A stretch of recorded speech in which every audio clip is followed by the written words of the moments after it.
Salam Bapak Ibu, saudara-saudari yang dikasihi oleh Tuhan Yesus Kristus. Pada malam hari ini kita akan memuji, menyembah Tuhan. Bahkan kita akan mendengarkan akan kebenaran firman Tuhan. Namun sebelum itu saya mengajak kita untuk memuji Tuhan. Kita angkat pujian Aba Bapa. Karena kita tahu bahwa Dia adalah Bapa segala-galanya bagi kita. Ketika kita dalam keadaan susah, Dia datang menghibur kita. Ketika kita dalam keadaan lemah, Dia sendiri Bapa itu yang akan menguatkan kita. Ketika kita dalam keadaan tidak berdaya, Ia datang menolong dan mengangkat kita. Oleh karena itu malam hari ini kita akan memuji Dia. Kita angkat pujian Aba Bapa, karena Dia adalah segala-galanya bagi saya dan Bapak Ibu Saudara semuanya.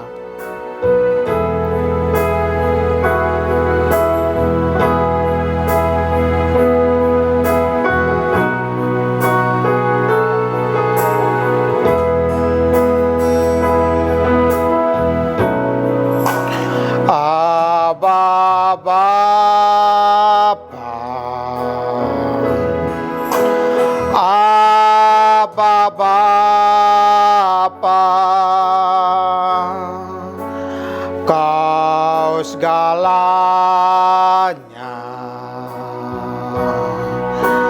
bagiku. Ku naikkan syukur padamu dengan segenap hatiku. Aba Bapa, ku mengasihimu.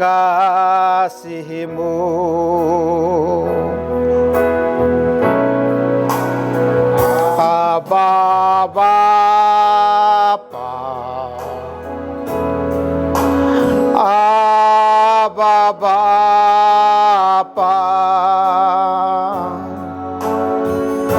Kau segalanya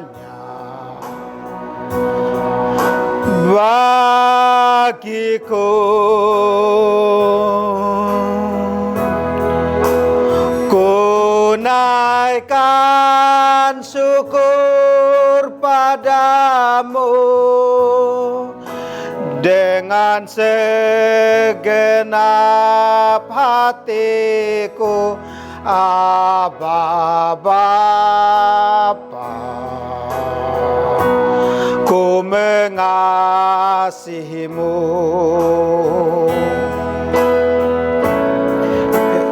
Lebih dari segalanya, ku ingin Kau Tuhan.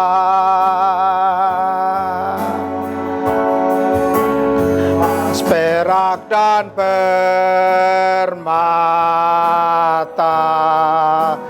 tiada artinya.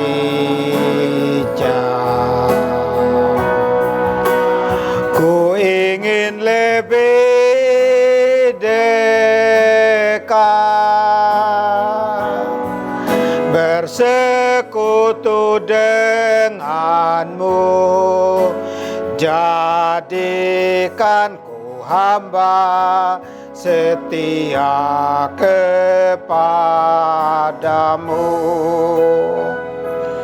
Engkau baik Tuhan, terima kasih.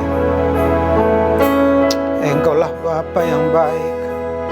Engkaulah Bapa yang mengasihi kami. Engkaulah Bapa yang memegang kami.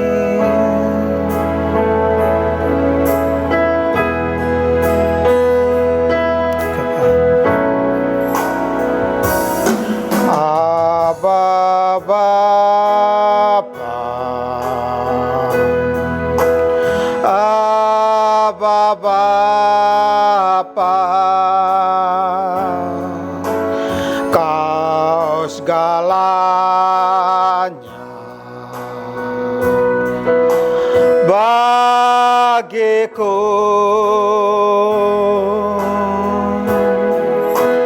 Ku naikkan syukur padamu dengan segenap hatiku, Aba Bapa. Ku mengasihimu.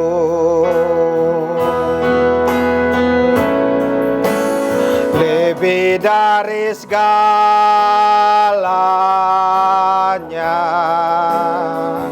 ingin Kau Tuhan,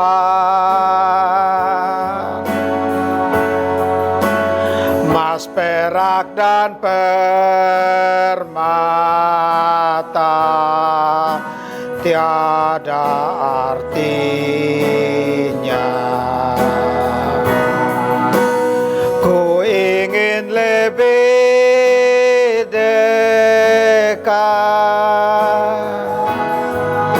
bersekutu denganmu, jadikan ku hamba setia kepadamu.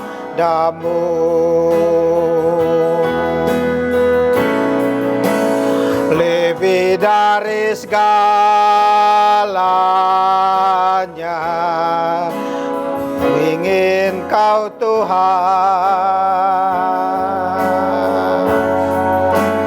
emas, perak, dan permata tiada artinya. Ku ingin lebih dekat, bersekutu denganmu, jadikan ku hamba setia kepadamu.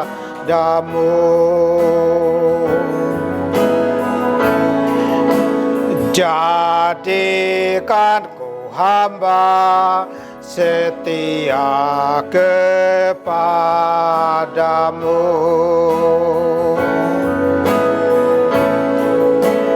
Jadikan ku hamba setia kepadamu.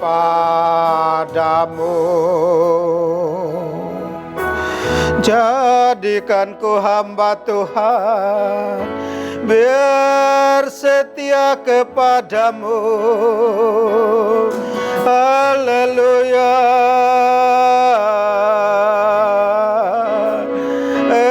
Engkau Aba Bapa, Kaulah segalanya dalam hidupku.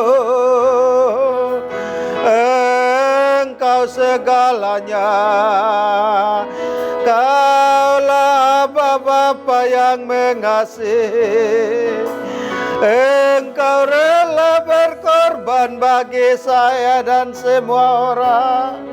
Engkaulah Bapa yang baik, lebih dari emas, perak, dan permata. Kaulah segala-galanya dalam hidupku.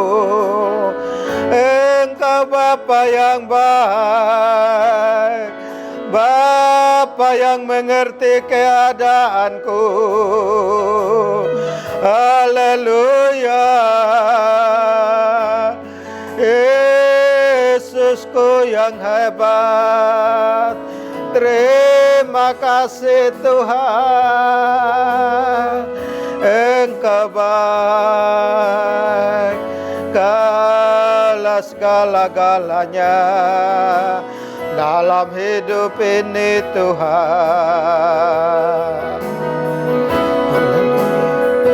Engkaulah segalanya Tuhan, Engkaulah segalanya.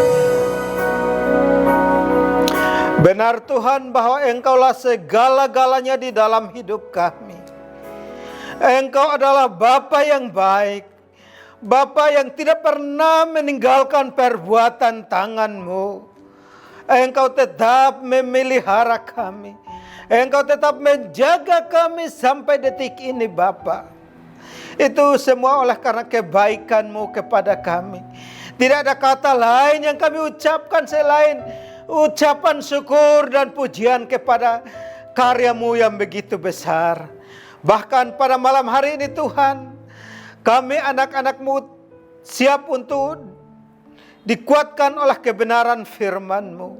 Engkau urapi kami pribadi lepas pribadi, sehingga firman yang akan kami baca dan kami merenungkan pada malam hari ini boleh menguatkan kami, sehingga di dalam pengiringan bersama dengan Engkau kami hidup sesuai dengan apa yang Engkau mau. Hamba yang terbatas ini Tuhan, biarlah Engkau pakai dengan kuasa-Mu, sehingga apa yang hamba sampaikan biarlah boleh menguatkan kami, boleh meneguhkan iman kami, sehingga dalam pengiringan bersama dengan Engkau kami hidup sesuai dengan apa yang Engkau mau. Biarlah Roh-Mu sendiri akan mengintervensi akan pemberitaan firman-Mu pada malam hari ini. Berfirmanlah Tuhan, karena kami anak-anak-Mu siap untuk mendengar. Hanya di dalam nama Yesus Tuhan kami berdoa dan mengucap syukur. Haleluya, amin. Bapak, Ibu, saudara-saudari yang dikasihi oleh Tuhan Yesus Kristus, kita akan membaca kebenaran firman Tuhan dari surat Paulus kepada jemaat di Filipi pasal 1 ayat yang ke-9 dan ayat yang ke-10. Demikian bunyi firman Tuhan. Dan inilah doaku, semoga kasih-Mu makin melimpah dalam pengetahuan yang benar dan dalam segala macam pengertian, sehingga kamu dapat memilih apa yang baik, supaya kamu suci dan tak bercacat menjelang hari Kristus. Demikian pembacaan firman Tuhan pada malam hari ini. Bapak, Ibu, saudara-saudari yang dikasihi oleh Tuhan Yesus Kristus, sesuai dengan apa yang telah tadi kita baca, maka saya akan memberikan judul renungan pada malam hari ini, yaitu latihan pertumbuhan rohani. Jadi kita tahu sebagai seorang olahragawan, untuk menjadi juara maka dia harus berlatih atau dia harus digembleng sedemikian rupa sehingga dia bisa menjadi seorang olahragawan yang berhasil. Demikian juga kehidupan rohani kita. Kita perlu dilatih sehingga rohani kita bisa bertumbuh. Kehidupan Kristen yang normal adalah kehidupan yang semakin bertumbuh secara rohani. Seperti tanaman yang melewati fase demi fase untuk bisa tumbuh menjadi pohon yang berbuah lebat. Mulai dari bijinya yang ditanam, setelah itu kita menunggu dan biji itu akan bertunas. Biji itu akan berakar, bahkan akan bertumbuh dan berbuah atau menghasilkan buah. Dan buah itu akan matang dan kita akan panen tepat pada waktunya. Demikian juga kita sebagai orang percaya, kita harus mengalami yang namanya pertumbuhan rohani. Dikatakan bahwa kasih-Mu makin melimpah dalam pengetahuan yang benar dan dalam segala macam pengertian. Di ayat 9 tadi. Sehingga kita mencapai sasaran yang Tuhan mau. Atau kita mencapai sasaran yang Tuhan inginkan. Atau Tuhan kehendaki. Yaitu kita menjadi umat yang suci. Umat yang tak bercacat menjelang hari kedatangan Kristus. Artinya kita sebagai orang percaya, kita harus menjaga kehidupan kita sehingga bertumbuh secara dewasa, menjadi umat yang tidak bercacat celah menjelang hari kedatangan Kristus. Itu artinya kita tidak boleh tetap menjadi kanak-kanak dalam Tuhan, atau kita menjadi kerdil rohani. Tetapi kita harus terus bertumbuh di dalam Tuhan dan menjadi dewasa rohani. Jangan sampai kita seperti tanaman plastik, dari tahun ke tahun tidak pernah bertumbuh. Tetapi kita sebagai orang percaya, kita harus bertumbuh menjadi dewasa secara rohani. Bahkan kedewasaan rohani itu tidak terjadi secara instan, tapi membutuhkan suatu proses, membutuhkan suatu latihan. Bukan hanya dalam sehari, bukan hanya dalam seminggu, bukan hanya dalam sebulan atau setahun. Tetapi proses itu harus kita jalani terus menerus sepanjang kehidupan kita di dunia ini.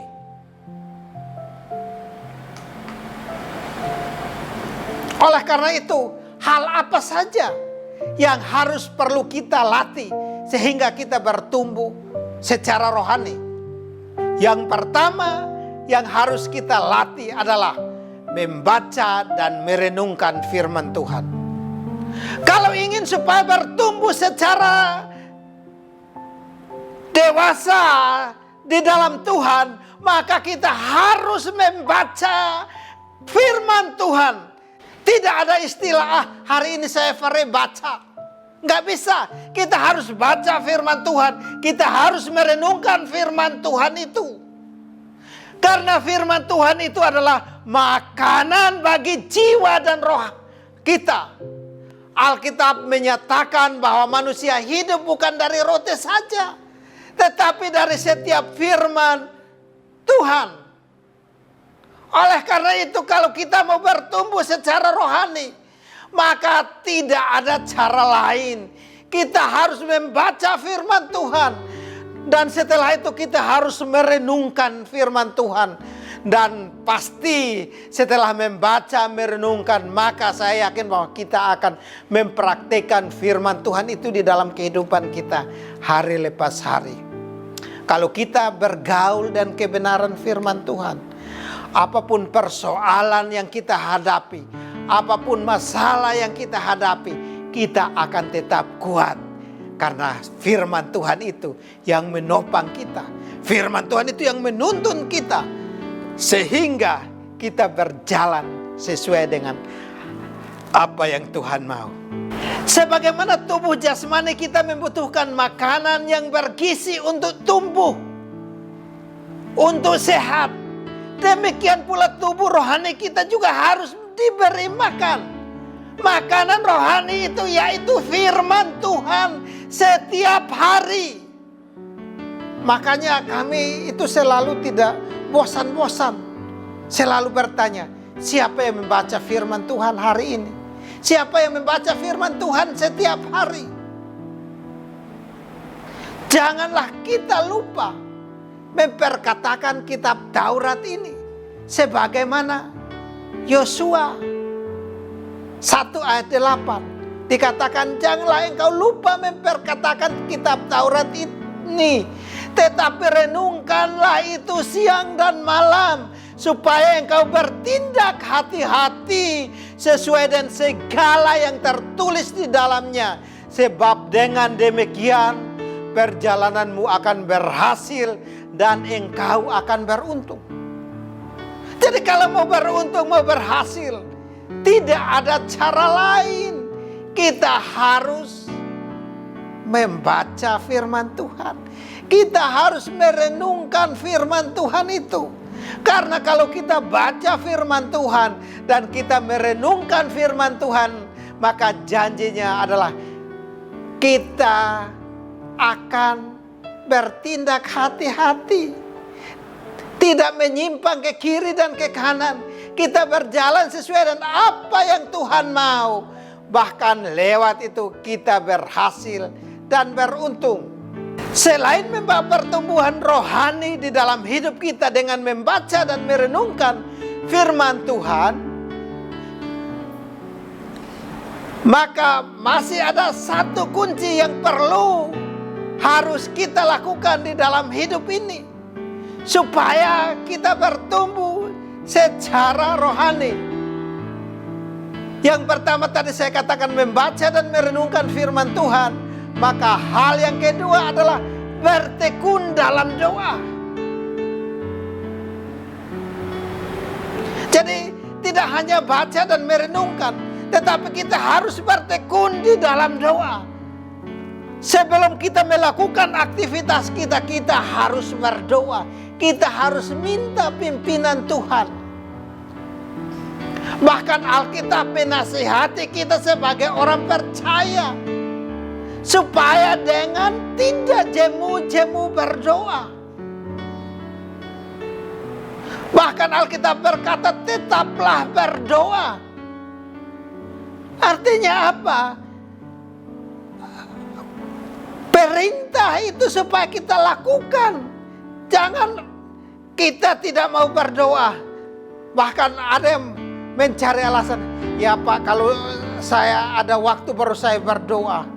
Soalnya lagi sibuk. Tidak ada waktu untuk berdoa. Tetapi saya mau katakan, yang harus kita lakukan pertama kali sebelum melakukan aktivitas kita adalah kita harus berdoa. Bahkan Yesus Kristus sendiri memberikan teladan bagaimana ia memulai hari dengan berdoa. Kalau kita baca di dalam Markus 1 ayat 35. Di situ Yesus berdoa, pagi-pagi dia berdoa. Jadi ketika berbicara tentang doa, maka itu adalah berbicara tentang persekutuan dengan Tuhan. Yang harus kita jaga baik-baik, yang harus kita pelihara di dalam hidup kita secara terus-menerus. Tidak berhenti atau tidak putus-putusnya. Jadi tidak ada alasan untuk tidak berdoa. Kita harus tetap berdoa. Dan juga kita harus tinggal di dalam firman Tuhan dan membangun persekutuan yang akrab dengan Tuhan. Adalah langkah menuju kepada kedewasaan rohani. Jadi sebagaimana tadi saya katakan kepada kita, bahwa agar kita bertumbuh secara rohani, makanya kita harus berlatih. Berlatih yaitu kita harus membaca dan merenungkan firman Tuhan. Dan juga hal kedua harus bertekun di dalam doa. Bahkan pada saat-saat seperti ini, kita harus tetap berdoa. Entah itu dalam keadaan baik atau tidak baik, kita harus tetap berdoa kepada Tuhan. Bahkan ada orang yang bilang, saya nggak mau berdoa Pak. Berdoa juga sama, besok bangun. Kalau saya tidak berdoa juga, besok tetap saya bangun. Tapi saya mau katakan kepada kita pada malam hari ini, jangan pernah berhenti berdoa. Kita harus tetap berdoa. Memulai hari kita dengan doa. Dan setelah malam hari, kita pun harus tutup dengan doa. Artinya kita berterima kasih kepada Tuhan.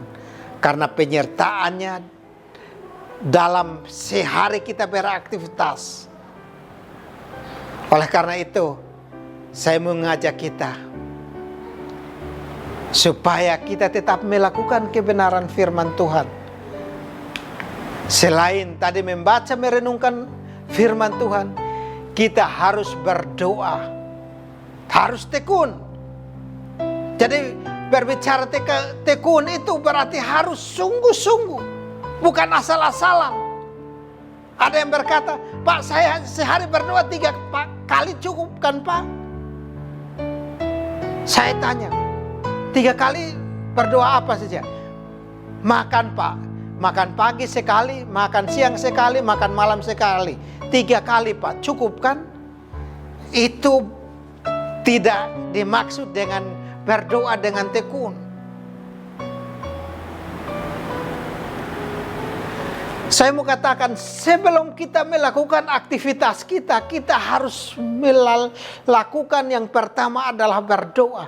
Mengucap syukur kepada Tuhan. Di samping itu kita minta pertolongan Tuhan. Supaya Tuhan menjaga kita sepanjang hari ini. Bahkan juga setelah itu kita bisa ambil waktu untuk berdoa kepada Tuhan. Ada yang berkata, Pak saya sibuk kerja, bagaimana saya mau berdoa?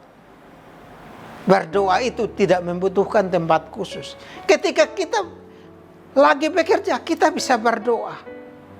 Berdoa di dalam hati. Jadi tidak ada alasan supaya tidak berdoa.